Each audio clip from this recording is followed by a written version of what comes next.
16살짜리 정도 여자애가 달려와서 울기 시작했다. 그럴 수가 있나요? 그 실제의 현장 상황하고도 틀려요.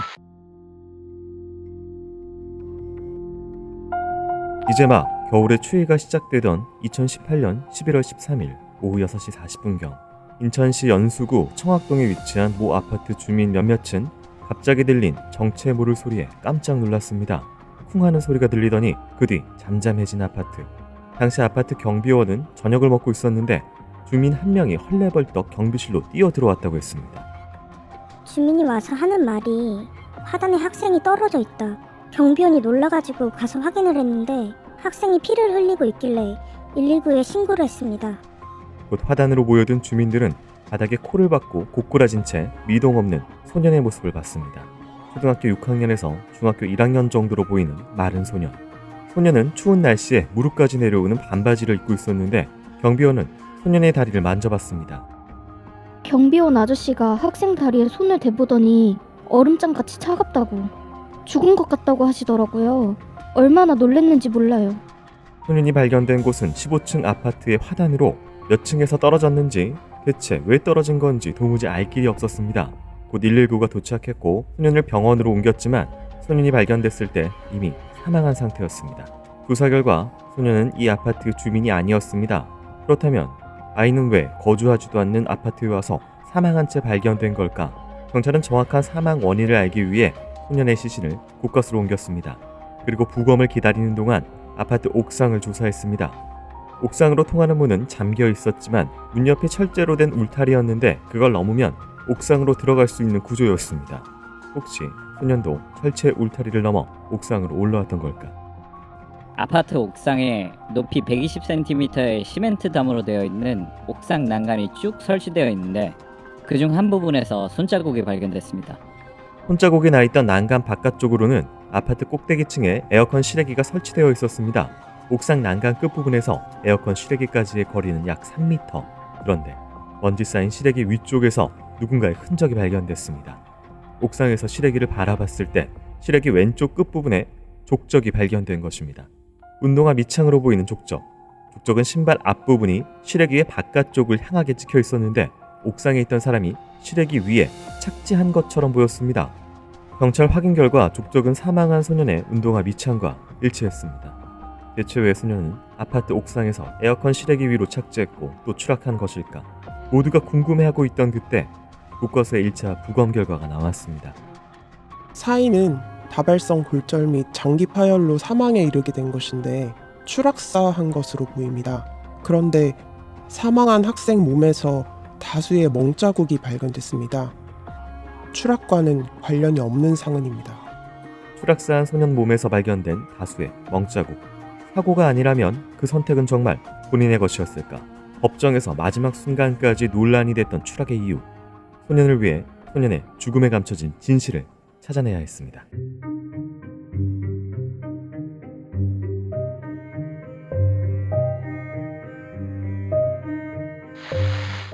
안녕하세요. 이곳은 크라임. 저는 진행과 연출을 맡고 있는 김PD입니다. 여러분 반갑습니다. 날카롭고 정확한 분석으로 대한민국의 정의를 세우고 계시는 배상훈 프로파일러님 모십니다. 예, 안녕하세요. 배상훈입니다. 반갑습니다. 반갑습니다. 크라임은 내게 꼭 필요한 보험만 남겨주는 보험 솔루션 보험장터와 함께하고 있습니다. 네, 오늘 준비한 사건은 2018년 11월 인천 연수구에서 발생한 사건입니다.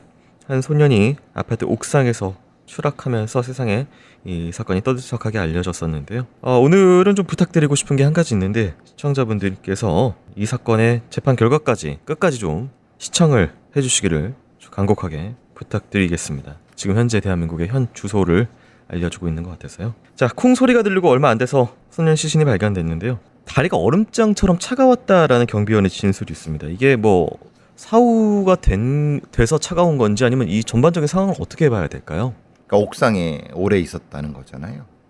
그러니까 거기서 누군가에서 잡혀 있었나? 여기에 또 몸에 다수의 멍자국이 발견된 거 보니까 그러면은 누군가 때려서 바깥에서 던졌나? 뭐 이런 걸 얘기할 수 있는 거죠. 이게 나중에도 문제가 되는 요소인데 이 멍이 맞은 것하고 이 뛰어내린 선택하고의 분리 부분이 나중에 좀 문제가 되는데 그러니까 이건 뛰어내렸다라고 확정할 수는 없어요. 네. 이거는 뭐 일단 추락입니다. 추락 변사인데 그게 밀었거나 아니면 누구의 폭행을 피해서 도망가다가 떨어졌거나 이거 다 추락사입니다. 그러니까 그 중에 그 추락의 빌미를 제공한 어떤 힘이나 외력이 살인이죠.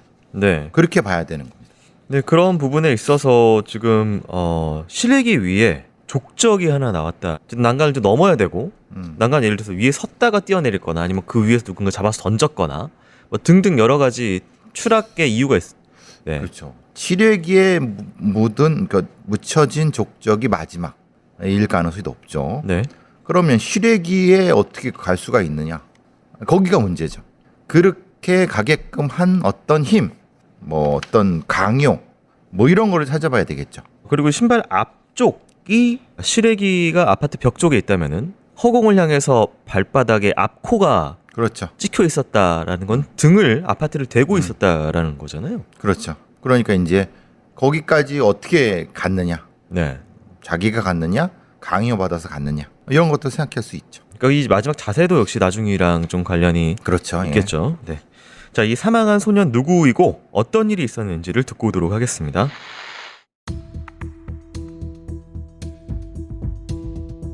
친구와 지인들이 기억하는 소년의 모습은 또래보다 작은 키에 왜소한 몸이었습니다. 사망 당시 15살, 중학교 2학년생이었던 소년의 이름은 정우. 정우의 키는 157cm로 어울리는 친구들보다 머리 하나 정도가 작았습니다. 평소 소년이 다니던 교회 친구는 소년을 작은 체구에 마음이 여리고 착한 아이라고 기억했고, 소년이 살던 동네 주민들은 그를 착하고 엄마와 친한 아이로 기억했습니다.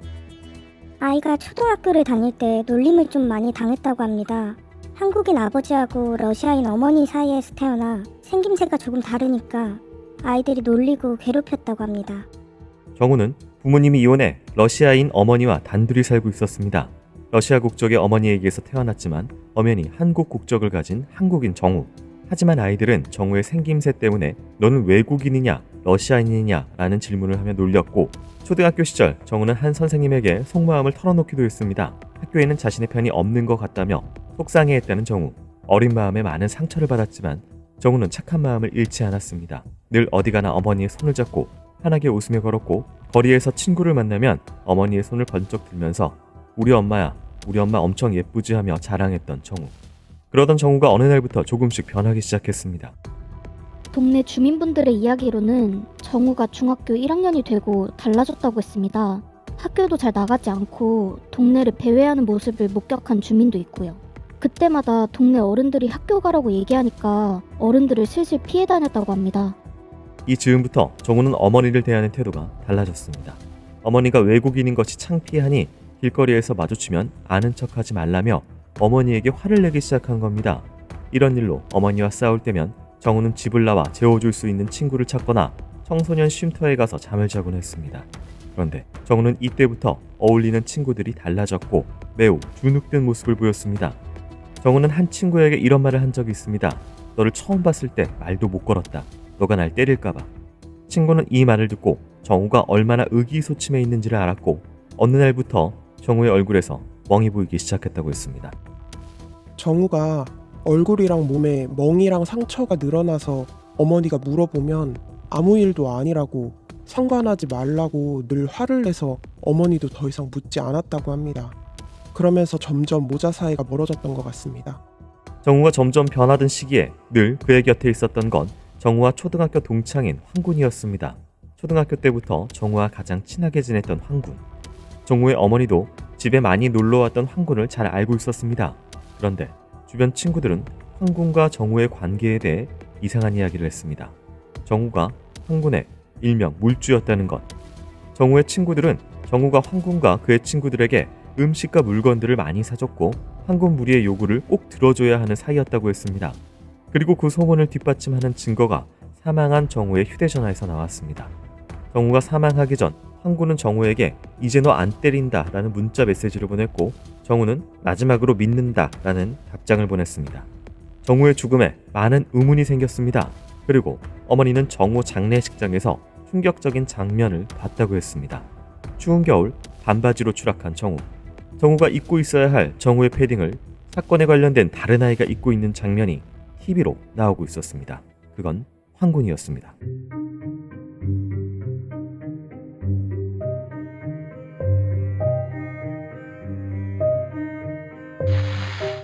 네, 이 정우라는 친구가 보통 아이와 다른 부분이 있었는데 그게 이제 어머니와만 살고 있었고 이혼해서, 그리고 어머니 국적이 달랐다, 그런 부분들 때문에 좀 피해자 대상성, 키도 좀 작았다고 하고요.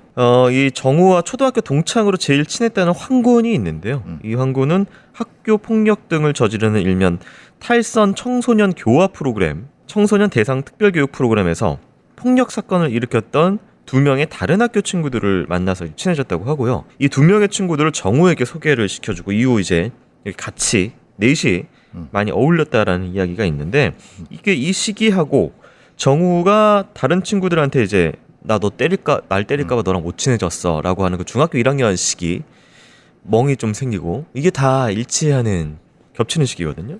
이걸 친했다고 해야 되나, 아니면 그냥 이 황이라는 애가 정우를 데리고 다닌 건 그냥 뭐 일종의 괴롭히려고 같이 다닌 거죠. 실제로 황예나 다른 두 애들은 정우를 일종의 노예식으로 데리고 다녔을 가능성이 있죠. 친했다는 거는 말이 안 되는 거고. 네. 그러니까 이제 그때부터 물건도 갈취하고 애들 때리고, 그러면서도 이 정우가 같이 놀 애들이 없기 때문에 이런 뭐 그런 상태 된 것 같아요. 그리고 이제 이게 중학교 1학년 애들인데요. 1, 2학년. 이게 프로그램 청소년, 그러니까 폭력 저지르는 애들을 모아놨더니 여기서 폭력 저지르는 애들하고 친해져가지고 나와서 폭력을 하면서 정우를 괴롭히고 다니고, 약간 어떤 교도소 출소자들처럼. 그러니까 이게 이런 애들을 모아갖고 교화를 한다고 하는데 전혀 안 되죠. 서로 소개만 시켜주는 그렇죠. 꼴이라서. 소년원이 문제가 되는 게 이런 애들을 모아두니까 더 나쁜 애들이 되는 거예요. 뭐 저희가 늘 가출팸 얘기를 하지만 나중에 확인해 본 바에 의하면 이 나머지 애들도 다 뭐 아버지한테 맞고 있거나 왔다 갔다 하거나 가출하거나. 그러니까 폭력적인 가정 환경에서 탈출해 갖고 자기들끼리 뭐 가출팸을 형성해서 살았는데 그 속에서 이제 피해자가 생기는 이 정우처럼 그런 방식 같아요. 네. 자, 괴롭힘과 폭력을 당해왔다는 정황이 드러나면서 정우의 추락사에 많은 의문과 논란이 일었습니다. 그런데 정우가 스스로 극단 선택을 했다라고 주장하는 사람이 나타났습니다. 그 이야기 듣고 오도록 하겠습니다.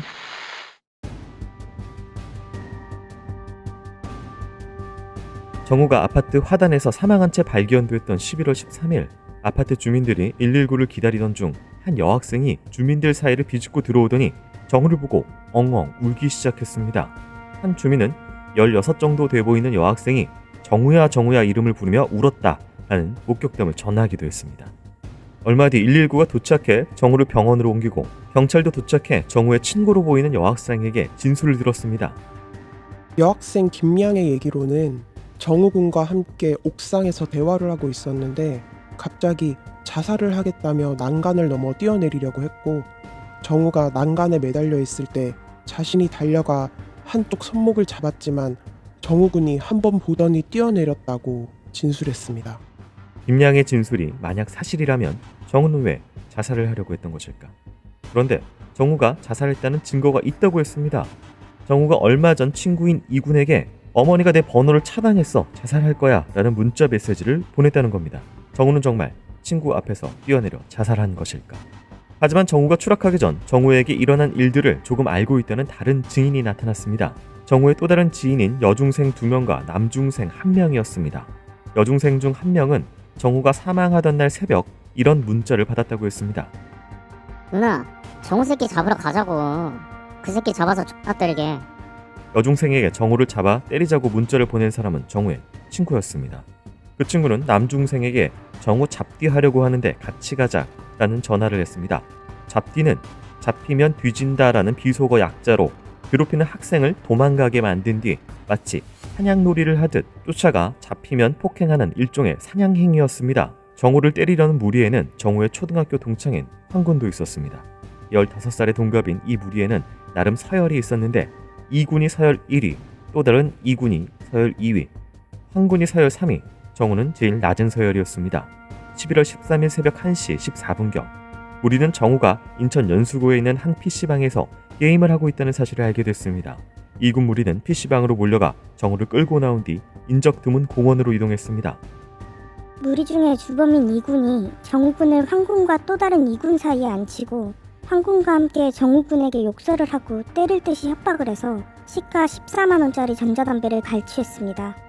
약 1시간 뒤인 새벽 2시 10분경 이군 무리는 정우를 택시에 태운 뒤 약 3km 떨어져 있는 다른 공원으로 이동했습니다. 그곳에는 이군 무리가 부른 여중생 2명이 있었습니다. 이때 주범 이군은 여중생들에게 CCTV가 없는 공원을 아는지 물었고 여중생 중 한 명이 당시 CCTV가 없던 능어대공원을 알려줬습니다. 그리고 능어대공원으로 이동하면서 이군 무리의 본격적인 폭행이 시작됐습니다. 정우와 제일 친했고 정우가 믿었던 친구 황군이 정우의 목에 헤드락을 걸면서 끌고 갔고 이군도 정우를 바닥에 바로 눕도록 쓰러뜨린 뒤 정우가 입고 있던 패딩 모자를 잡고 정우를 질질 끌면서 공원으로 이동하고 있었습니다. 정말 김양의 진술처럼 정우는 자살을 한 게 맞는 걸까?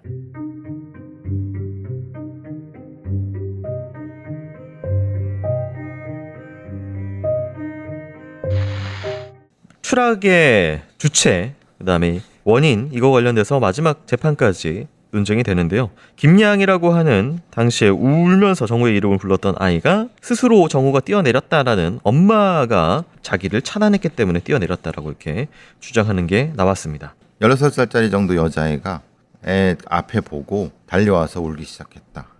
그럴 수가 있나요? 그 정도 나이에는 그렇게 못합니다. 그러니까 이 나이 때는 이런 충격적인 사건에 있어서 그러면 다른 반응을 한다는 그렇죠. 얼어붙는 건가요? 얼어붙거나 아니면 외면하거나 회피하겠죠.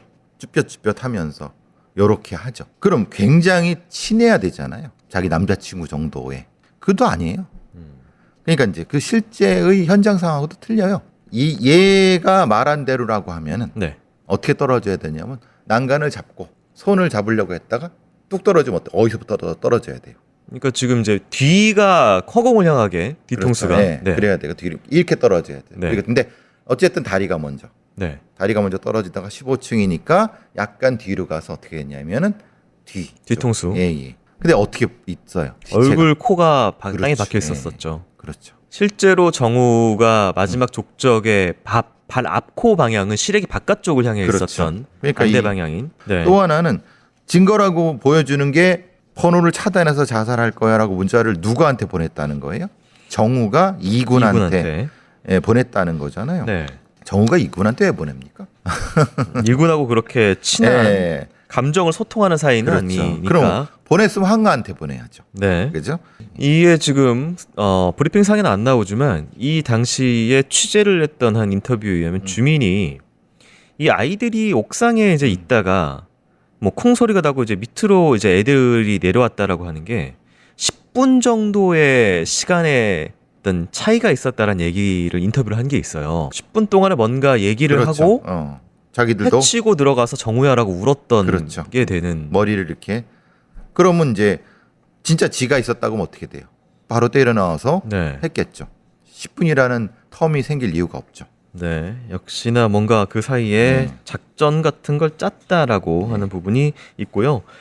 그리고 이제 이 아이들은 계속 뭐 친구 뭐 이런 이야기들도 하고 주장을 하는데 일명 잡뒤라는 게 비속어 잡히면 뒤진다라는 앞에 글자고 얘 뭐 거의 사냥감처럼 그렇죠. 생각했던 것 같아요. 갈취하고 사냥하는 네, 그런 존재로 생각한 거예요. 네, 이 애들은 그냥 그 가학적 행위를 하면서 하는 놈들이에요. 근데 또 정우가 사망한 이후에 정우의 어머님이 언론 매체들과 인터뷰에서 이런 일화를 밝히기도 했습니다. 정우에게 새 옷을 이제 사오면 잃어버리는 일이 많이 발생을 했었다. 뭐 친구 집에 두고 왔다라고 정우가 얘기하지만 다시 가져오는 적은 없었다라는 얘기도 있고요. 황군이 우리 집에 놀러 온 게 많이 맞다. 치킨도 사준 적이 있는데 우리 정우는 하나도 먹지 않고 황군이 먹을 때 가만히 있었다. 그리고 뭐 피자도 안 먹고 이래서 왜 안 먹냐 그러니까 나 피자 안 좋아해라고 정우가 얘기했지만 원래 정우는 굉장히 피자를 좋아하는 애다. 뭐 이런 이야기도 있고 애들이 집에 놀러 온 게 아니라 쳐들어왔다라고 어머님이 얘기했는데 한 번은 정우가 집에 없는데도 문을 열고 갑자기 팍 들어오더니 나를 보고 놀라서 나갔다. 이런 그렇죠. 이야기들이 있습니다. 정우 혼자 있는 줄 알고 했는데 가학 행위 하려고 하다가 도망간. 그러니까 실제로 이 연놈들이 실제로는 범인들인 거죠, 사실은. 그런 잡디를 하다가 네. 죽인 거죠. 그날 새벽에도 마침 또 공원에서 폭행을 했던 이 낮에 벌어진 사건 전에도 이게 연결된 그런 긴 어떤 그렇죠. 계속 두들겨 패고 네. 잡디 뭐 쫓아 이제 벗겨놓고 막 때리고 그러다가 이제 옥상에서 뭔가 일이 있었던 네. 네, 그렇다면 과연 그 사건이라서 옥상에서 무슨 일이 있었는지 그리고 이 재판 어떻게 결과를 맺는지 살펴보도록 하겠습니다.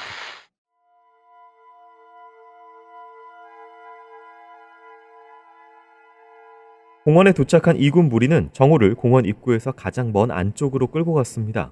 이군 무리 셋에 여중생 2명 모두 평균보다 큰 키로 덩치로는 정우는 이들에게 대항할 수 없었을 겁니다. 당시 현장에 있었던 여중생들은 이군 무리가 정우를 어떻게 폭행했는지를 자세히 진술했습니다. 여중생들 증언으로는 서열 1위인 이군이 정우군을 무릎 꿇리고 뺨을 수차례 때렸다고 합니다. 이후 일으켜 세운 뒤 다리를 걸어 넘어뜨리는 폭력을 10회 이상 반복했고 정우군이 계속 살려달라고 빌었지만 이번에는 황군이 정우군의 뺨을 때리고 발로 폭행하는 등 약 40분간 이들의 폭행이 이어졌다고 합니다. 가학행위가 벌어지는 동안 이군과 황군이 서로 정우를 때리겠다고 실랑이를 벌이기까지 했습니다. 또 옆에서 구경하던 여중생 2명은 그만해 우리는 말렸으니까 나중에 경찰한테 걸려도 죄가 안 된다고 말하며 장난을 쳤고 주범이 아닌 또 다른 이군은 이를 지켜보며 같이 웃었습니다. 폭행 끝에 결국 정우가 코피를 흘렸는데 피를 얼마나 많이 쏟았는지 정우가 입고 있던 흰색 패딩 위쪽이 피로 다 젖었다고 했습니다. 그러자 이군 무리 셋은 정우의 패딩을 벗기며 이렇게 말했습니다. 야, 5초 줄 테니까 도망가봐. 대신 잡히면 뒤져. 아니야. 10초 줄 테니까 도망가.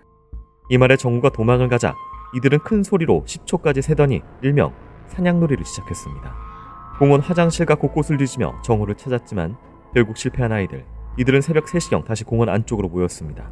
피가 묻어있는 정우의 패딩을 태워 폭행 증거를 없애려고 한 것입니다. 하지만 패딩이 잘 타지 않자 공원 화장실에서 휴지를 가져와 함께 태웠습니다. 이후 여중생 중 한 명이 놀자며 16살의 김양을 공원으로 불러냈습니다. 김양은 이군 무리와 가까운 사이도 아니었지만 공원에 나타났고 다른 여중생 둘이 떠난 뒤에도 이들과 함께 있었습니다. 김양이 정우군의 자살을 먼저 주장했는데 김양은 정우군과 관계가 없는 사이였습니다. 그런데 이군 무리와 함께 그날 오후에 정우군을 아파트 옥상으로 불러내는데 함께 있었습니다. 그날 오후 3시 30분경 황군은 정우에게 이제는 안 때릴 것이라는 문자와 함께 전자담배를 돌려줄 테니 이군 자취방으로 오라는 문자를 보냈습니다. 그리고 오후 5시경 김양에게 정우를 때릴 테니 오라고 연락한 뒤 정우를 데리고 아파트 옥상으로 향했습니다. 이들이 모두 옥상에 올라간 시간은 오후 5시 20분경. 이들은 황군을 마지막으로 믿고 옥상에 올라온 정우에게 정말 끔찍한 가혹행위를 저질렀습니다. 주범 이군은 정우에게 30대만 맞아라. 하지만 한 번 피할 때마다 10대씩 늘어난다 라고 말했고 김양은 너 오늘 맞으려고 온 건데 맞을 준비가 됐냐고 묻기까지 했습니다. 이들은 김양의 물음에 피해자가 맞을 준비가 됐다고 말했다고 주장했습니다. 주범 이군이 피해자를 쓰러뜨리고 주먹으로 수차례 목 부위를 때리고 무릎을 꿇게 한 뒤 뒤통수를 발로 차는 등 가장 적극적으로 피해자를 폭행했습니다. 폭행을 이어가던 이군은 갑자기 차라리 뒤져라 라고 소리를 치며 정우의 멱살을 잡고 옥상 난간 쪽으로 끌고 가기 시작했습니다.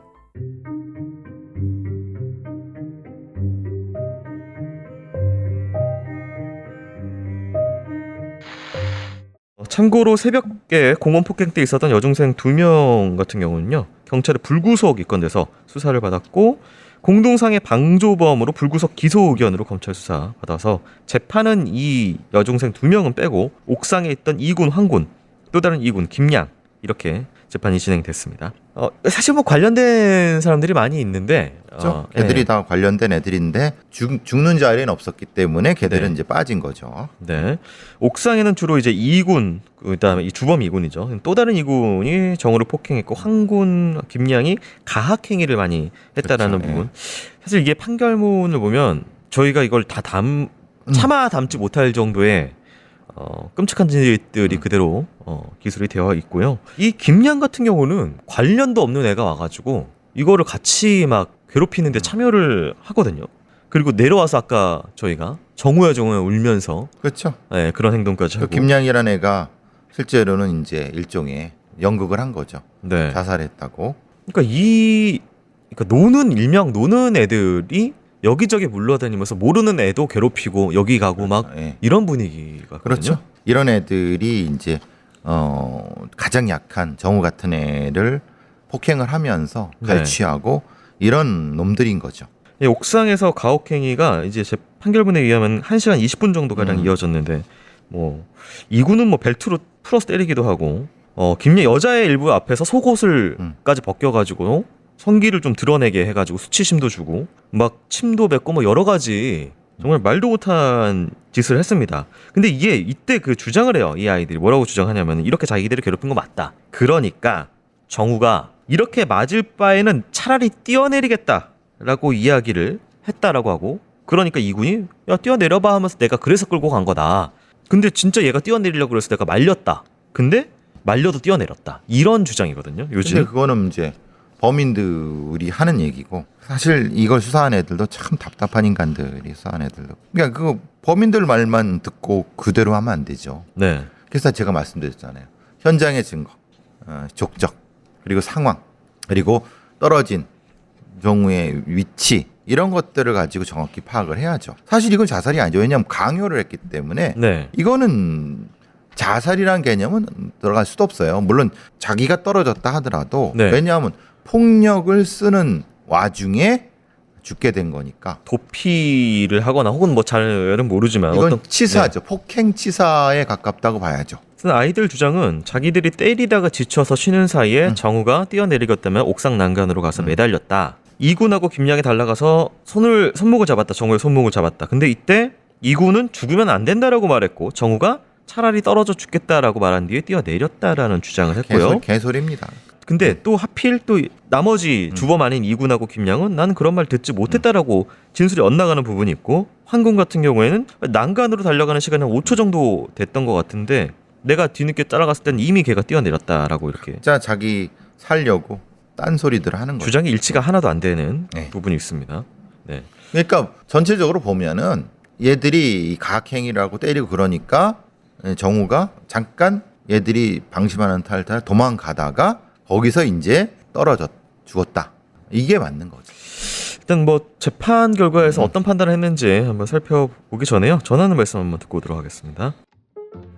와. 왜? 무슨 일 벌어졌나? 이게 되네요. 저희 방송 보시고 보험 상태로 상담하신 분이 기존 보험료 39만 원 정도에서 20만 원 정도 줄여서 19만 원 내시면서도 보장 항목이 넣으셨다네요. 김 PD, 자네를 보면 항상 이런 생각이 들어. 무슨 생각이요? 이 인간 싹 패구나. 인간에 대한 믿음이 없구나. 무슨 소리 하시는 거예요? 김 PD, 우리 광고주야. 믿어야지. 이게 실제 사례라고. 심지어 그분은 기존에 중증 질환인 뇌출혈, 급성 심근경색만 보장되다가 보장 항목이 경증 질환인 뇌동맥류와 협심증까지 보장을 확대받았다고. 와, 보험료가 줄면서 보장까지 늘었다고요? 1대1 상담을 통해서 보험료는 팍팍 줄이고 보장은 쫙쫙 늘려준다고. 번호가 뭐죠? 1544-5788. 자세한 건 더보기 눌러보라고. 더보기 눌러서 보험장터 링크 클릭하거나 카톡 아이디 JK6003 검색해도 되는군요. 근데 진짜 이렇게 믿음이 부족한 자네는 역시 쇼핑. 믿는다고요. 광고주님 믿는다고요. 미래를 위한 안전장치 보험장터. 보험은 보험 전문가와 상의해보세요. 네, 재판 결과에서 특히 이제 옥상 추락 관련된 부분 살펴보도록 하겠습니다. 피해자는 에어컨 실외기 왼쪽 끝부분에 피해자의 왼쪽 어깨가 아파트 벽면을 향하는 자세로, 즉 피해자의 뒤쪽이 에어컨 실외기가 위치하고 앞쪽은 아파트의 바닥이 보이는 자세로 떨어진 것으로 판단된다. 피해자의 키는 158cm였고 양손으로 담을 짚고 팔을 뻗어 매달리면 담에서 3m 아래에 있는 에어컨 실외기 위로 뛰어내리는 것이 무모하기는 하지만 불가능한 것으로 보이지는 아니하다. 피해자는 피고인들의 폭행을 피하기 위해 아파트 옥상을 넘어 양손으로 담에 매달린 다음 그 아래에 있는 에어컨 실외기 위로 뛰어내리는 방법으로 탈출을 시도하다가 중심을 잃고 아래로 추락하여 사망한 것으로 봄이 타당하다라고 이제 판단을 했고요. 1심 재판에서부터 혐의를 인정했던 김양은 대법원에 이르기까지 총 46차례의 반성문을 제출했다고 하고요. 김양 같은 경우에는 1심에서 장기 4년, 단기 2년을 선고받았고요. 이게 확정이 됩니다. 주범 이군 같은 경우에는 1심에서 장기 7년에 단기 4년을 선고받았는데 2심에서 피해자 어머니와 합의를 했다는 이유로 1년이 줄어서 장기 6년, 단기 3년 6개월로 형량이 깎여서 확정이 됐습니다.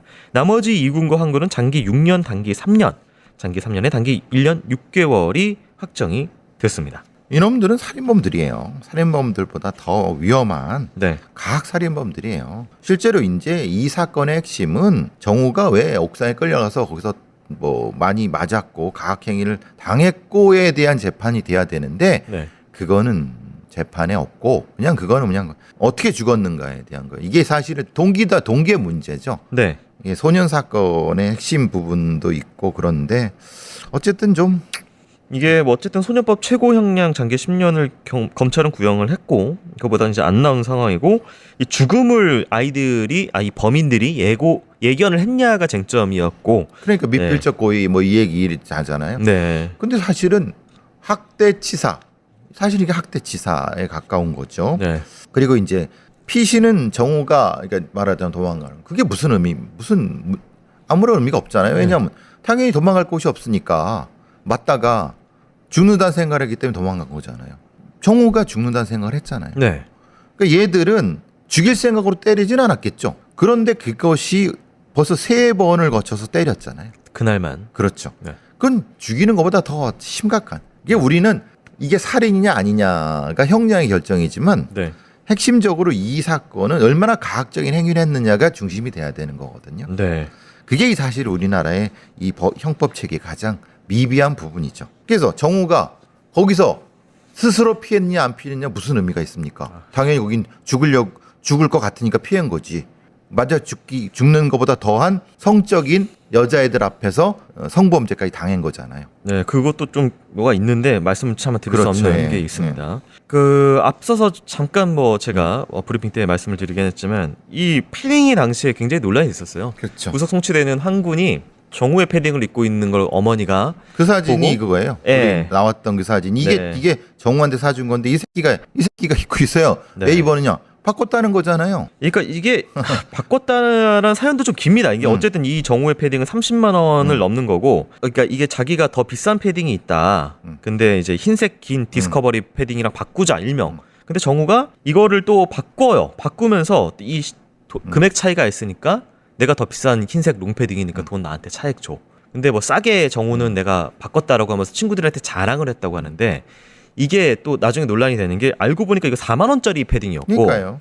그리고 이제 정우도 사실 세 보이려고 다른 애들한테 사실 내가 이렇게 뺏긴 게 아니다라고 이미지 보이고 싶어서 이렇게 얘기한 게 아니냐라는 이야기도 한편으로 있습니다. 아니, 완전 이 새끼들은 쓰레기 새끼들이에요. 6년 전 사건이라서 네, 다 나왔어요. 나왔습니다. 예. 전부 다. 그리고 기록이 안 돼요. 이건 소년적 사건이기 때문에 물론 이제 당연히 전과되지만 저는 이 사건이 하여튼 뭐 판결문 보면서 정말 가장 괴로웠던 사건 중에 하나인데 아이가 좀 굉장히 오랜 기간 왜냐면 애가 되게 착했어요. 엄마도 너무 사랑했던 애였는데 일단 엄마랑 거리를 두기 시작하고 엄마랑 틀어지기 시작한 게 아이들의 따돌림과 괴롭힘 그렇죠. 때문에 엄마랑 틀어지고 그것 때문에 이제 밖으로 나오다가 이런 무리한테 걸리고 이런 모든 과정 그리고 학대당하다가 마지막 순간까지 이 과정이 진짜 우리나라에 네. 와 있는 고려인 3세들 특히 이렇고 탈북민 자녀들부터 특히 또 이제 소위 말하는 이 외국에서 온 필리핀 엄마, 뭐 베트남 엄마가 있는 아이들, 혼혈 아이들, 다문 뭐 그걸 저는 다문화라는 표현은 별로 좋아하지 않는데 그런 네. 아이들이 이런 고통을 당하고 있는 거예요. 한국 사회가 가지고 있는 이 청소년의 그 이 통제되지 않은 이런 범죄와 이 문화에 대한 차별성과 합쳐져 갖고 이렇게 그냥 처참한 문제가 발생을 하죠. 너무 안타깝고요. 뭐 지금 얼마나 나아졌는지는 잘 모르겠습니다. 대한민국이. 근데 이 지금 범인들은 아무런 지금 흔적이 신분상의 흔적이 없이 사회에 나와서 20대 찬란한 20대를 잘 보내고 있고 정우는 여전히 15살의 나이에 생을 멈춘 채 있습니다. 정우군의 명복을 그리고 어머니의 상처가 치유되기를 바랍니다. 교수님 오늘 수고 많으셨습니다. 수고하셨습니다.